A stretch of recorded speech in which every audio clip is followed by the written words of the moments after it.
Hi தோழன் and தோழிஸ், இன்றைக்கி நம்ம எங்கே வந்திருக்கிறோன்றது பார்த்தீங்கன்னா, தும்பூர் தாங்கல் நாகாத்தம்மன் கோவிலை பற்றி தான் பார்க்க போகிறோம். இந்த கோவிலில் என்ன ஸ்பெஷல் அப்படின்றத நம்ம கிளியராக தெரிஞ்சுக்கலாம்.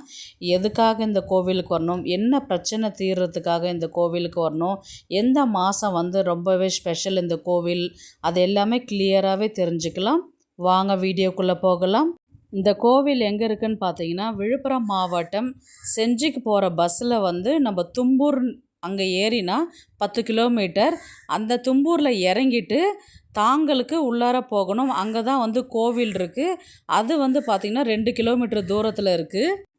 அதுக்கு முன்னாடி நம்ம இந்த கோவிலுடைய வரலாறு பார்க்கலாம். அந்த காலத்தில் அந்த பகுதியை ஆட்சி செய்த மன்னரின் முன்பு ஒரு வழக்கு வந்தது. அண்ணன் தம்பிக்கிடையே சொத்து சம்மந்தமாக இருந்த வழக்கு அது.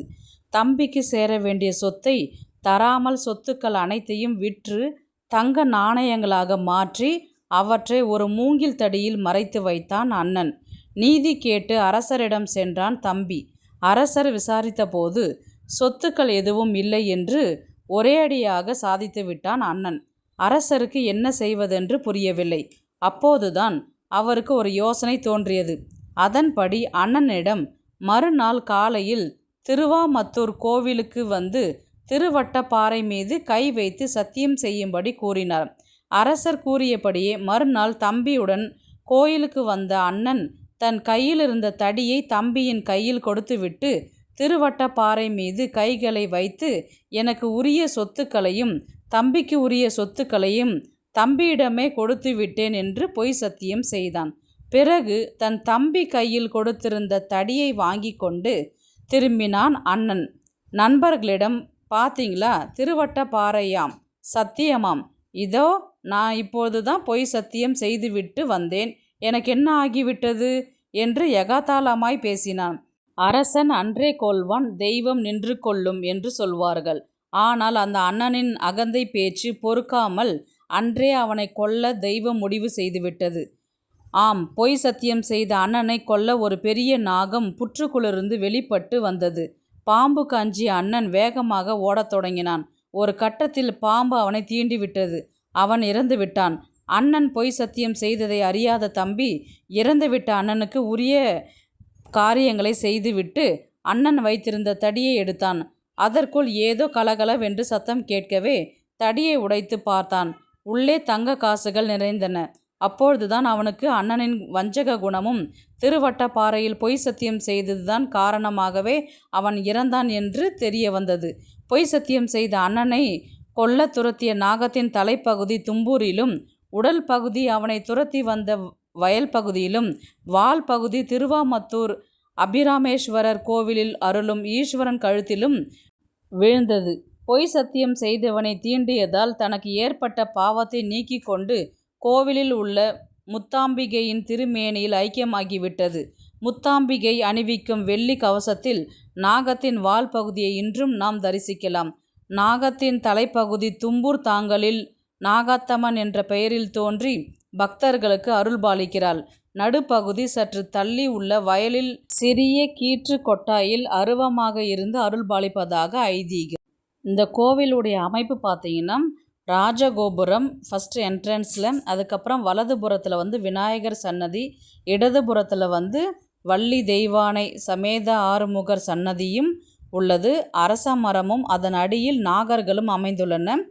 இவற்றில் பக்தர்கள் தாலி சரடு உள்ளிட்ட காணிக்கைகளை செலுத்துகின்றனர். அதுக்கப்புறம் பார்த்தீங்கன்னா, அம்மனுடைய உருவம் மேற்கு முகமாய் மெய்சிலிருக்கும் வண்ணம் காட்சி தருகின்றது. அகன்ற நாகமாய் அன்னை கருணையோடு காட்சி தருகின்றாள்.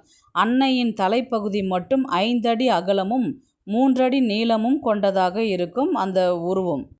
இதன் நடுப்பகுதி ஆலயத்தின் பின்புறம் சுமார் 300 அடி தூரத்தில் தெற்கே பூமிக்கு வெளியே காணப்படுகின்றது என்றும், இது மண்வெட்டியால் வெட்டப்பட்டு காணப்படுவது இன்றும் குறிப்பிடத்தக்கது.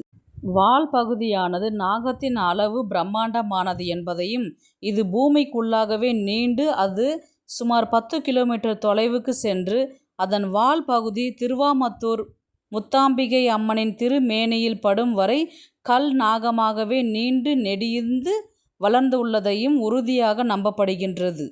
இதுவே இந்த கோவிலினுடைய வரலாறு. இந்த கோவிலுடைய ஸ்பெஷல் வந்து எந்த மாதம் வந்து ரொம்ப ஸ்பெஷல்னு பார்த்தீங்கன்னா, சித்திரை மாதம் தான் வந்து ரொம்பவே ஸ்பெஷலாகவே டெய்லியுமே வந்து பூஜையெல்லாம் பண்ணுறாங்க.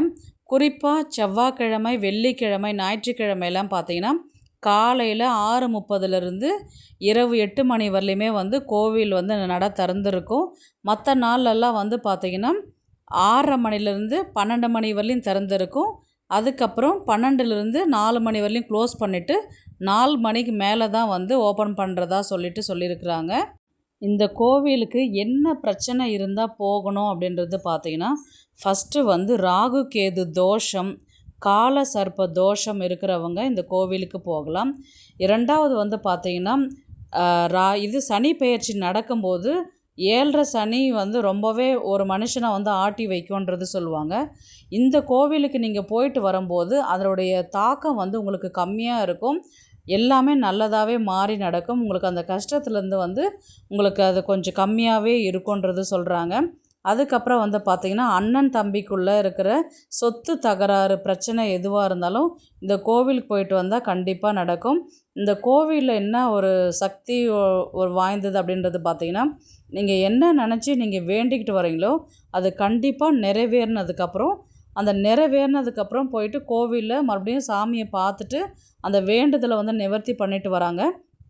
அங்கே சுற்று வட்டாரத்தில் இருக்கிறவங்க எல்லாருமே வந்து பார்த்திங்கன்னா, இந்த சித்திரை மாதத்தில் வந்து கம்பல்சரி வந்து எல்லாருமே வந்து டெய்லியுமே பொங்கல் வச்சு சுவாமிக்கு வந்து பார்த்திங்கன்னா அதை பொங்கல் எல்லாம் படைச்சிட்டு அங்கே அம்மன் சன்னதிகள்லாம் இருக்குது அதிகமாக.